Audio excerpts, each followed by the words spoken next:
कर रहे हैं, कोई वैकेंसी में फॉर्म लगा रहे हैं या फिर आप 2026 में कोई वैकेंसी को टारगेट कर रहे हैं, तो ये वीडियो देखना बहुत जरूरी है, क्योंकि कर्मचारी चयन बोर्ड और आरपीएससी के द्वारा बहुत सारे बदलाव किए गए हैं आने वाली वैकेंसियों के अंदर, और जो पेंडिंग वैकेंसी है उसमें भी ये बदलाव होंगे। तो कौन कौन से बदलाव हैं जानना बहुत जरूरी है।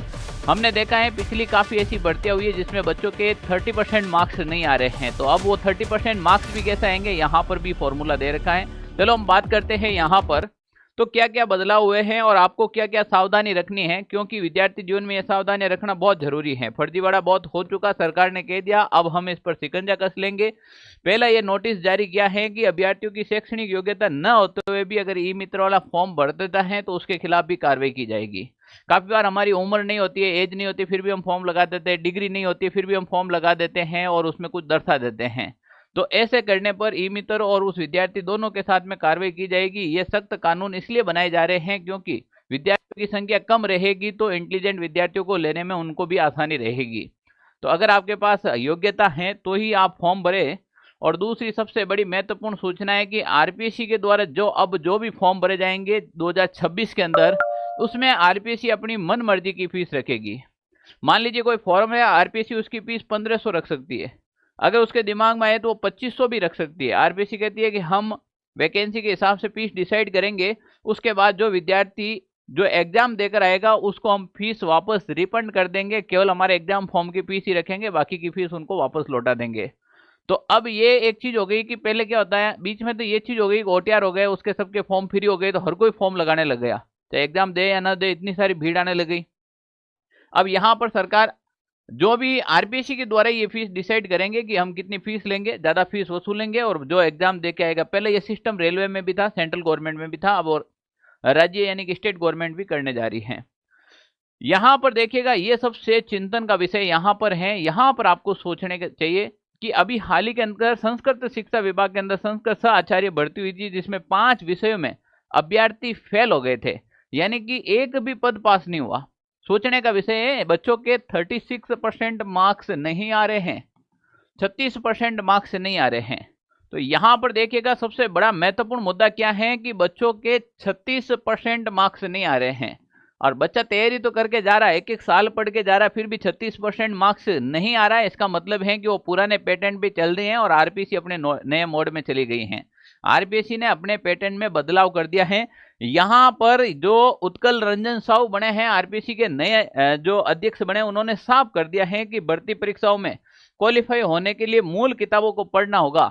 अब आप लोग जो कह रहे हैं ना कि मेरे 120 पेज मेरा 80 पेज से बाहर नहीं जाता, फर्स्ट ग्रेड कोई भी क्लियर कर लो, नहीं होता भाई।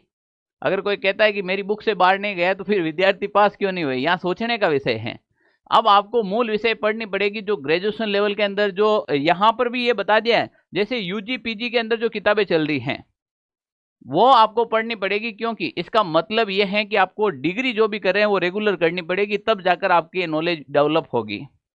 केवल नोट्स और किताबें के भरोसे काम नहीं चलेगा, आपको साथ में एक्टिव रहकर पढ़ना ही पड़ेगा। यहाँ पर आरपीएससी ने साफ कर दिया, आपको नौकरी लेनी है तो आपको हमारे अकॉर्डिंग चलना पड़ेगा। तो पेपर का स्टैंडर्ड अच्छा कर दिया। ये कहते हैं कि जब वो खुद को 40% नंबर नहीं आ रहा तो कॉलेज वालों को क्या पढ़ाएगा, स्कूल वालों को क्या पढ़ाएगा। बहुत अच्छा सोचना है और ये अच्छा कदम उठाया है सरकार ने। अब देखो यहाँ पर क्या है, एक बच्चा खुद एनालाइज करना नहीं चाहता है, रिजल्ट आपके सामने है, कभी ये न्यूज आई आपके माइंड में आया कैसा क्यों हो रहा है। 40% बच्चे हैं वो फ्रेशर पास हो रहे हैं, जबकि 60% बच्चे वही रिपीट पास हो रहे हैं जो बार बार आरएस का एग्जाम दे रहे हैं, जो लगातार 2020 से लगाकर 2025 तक बार बार पास कर रहे हैं। पर फ्रेशर बच्चे यहाँ पर मात्र 40% आ रहे हैं। अब फ्रेशर बच्चे क्यों नहीं आ रहे हैं, क्योंकि मार्केट में इतना सारा कंटेंट पड़ा है कि बच्चा खुद कंफ्यूज है क्या पढ़ना क्या नहीं पढ़ना, पर वास्तविक कंटेंट क्या पढ़ना इनके पास पड़ा है ऑलरेडी, इसीलिए बार बार पास हो रहे हैं। तो अब आपको मानक पुस्तकें पढ़नी पड़ेगी, ढंग से टीचर को पढ़ना पड़ेगा, जो आपको सही दिशा में ले जाए उनको फॉलो करना पड़ेगा। तो प्यारे विद्यार्थियों, यहाँ पर एक बदलाव जरूर है कि जो ये चिंता का विषय है, इन बच्चों को जो फ्रेशर बच्चे हैं वो कहीं ना कहीं सही दिशा के अंदर एफर्ट नहीं लगा रहे हैं, तब जाकर बार बार वही बच्चे क्वालिफाई हो रहे हैं। तो यहाँ पर सोचने का विषय है आपके लिए। अब हम बात क्या कर रहे हैं, देखो भर्ती परीक्षाओं में सख्त बदलाव, पुराने विशेषज्ञ डी बार और नया पैनल तैयार, सबसे बहुत बढ़िया काम किया है। यानी कि ये विद्यार्थी हित में उठाया गया सबसे अच्छा कदम है। पुराना जो पैनल था, जो आज तक के जो पेपर बनते आ रहे थे, और हम बार बार यूट्यूब पर आकर ये चर्चा कर रहे थे, भाई जब इतना टैलेंटेड आदमी पेपर बना रहा है तो फिर पर्सन डिलीट क्यों हो जाता है। आपको पता है, देखो लाइब्रेरियन के अंदर डिलीट हुए थे, यहाँ पर पर्सन पटवारी के अंदर पर्सन डिलीट हुए थे। यहाँ एक आंकड़े के मुताबिक ये बताया जाता है कि लगभग 78 भर्तियां हो गई थी, और 78 भर्ती परीक्षा में 215 प्रश्न डिलीट किए गए। ये विद्यार्थी की मेरिट को ऊपर नीचे कर देती थी, जिसको नहीं आ रहा था उसका राइट हो जाता, जिसको आ रहा उसका गलत हो जाता, इस प्रकार से। तो यहाँ पर तो सरकार क्या करी, नया पैनल तैयार करी, और नया पैनल जो तैयार करेगा वो ध्यान रख लेना, वो अल्टीमेट प्रश्न देंगे, केवल पीवाईक्यू से काम नहीं चलेगा। हो सके पीवाईक्यू से प्रश्न आ जाए, ऐसी बात नहीं है कि आप पीवाईक्यू पढ़ने ही छोड़ दे, पर सरकार इसके साथ नया पैनल तैयार करिए तो नया पैनल पेपर अच्छा बनाएगा, पुराने पैटर्न के आधार पर वो नहीं जाएगा, ये ध्यान रख लेना। तो यहाँ पर अभी से आपका पढ़ने के लिए आपको मजबूर तो नहीं कह सकता हूँ, पर पढ़ने के लिए आपको यहाँ पर समझ विकसित करनी पड़ेगी। वो पहले वाला जमाना गया कि आप ये किताब लेकर पढ़ के पास हो गए, नहीं। जो ले ली 2025 में ले ली, 2026 में नौकरी लेनी है तो पढ़ना पड़ेगा। आपको पता है, इसीलिए सरकार सीईटी के अंदर 60% करी है। सरकार क्या करी है, सीईटी के अंदर 60% करी है। इस बार जिस विद्यार्थी के सीईटी में 60% ही नहीं आएगा, देख लेना, नौकरी की रहने दो, पहले सीईटी पास करके दिखाओ।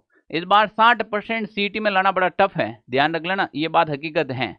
और 2026, 27, 28 तक की वैकेंसी सारी सीईटी में आएगी। इतना टफ पेपर बनेगा सीईटी का, आप कल्पना नहीं कर सकते हो। जो सरकार का रवैया दिखाई दे रहा है, जिस प्रकार से हम कल्पना कर सकते हैं।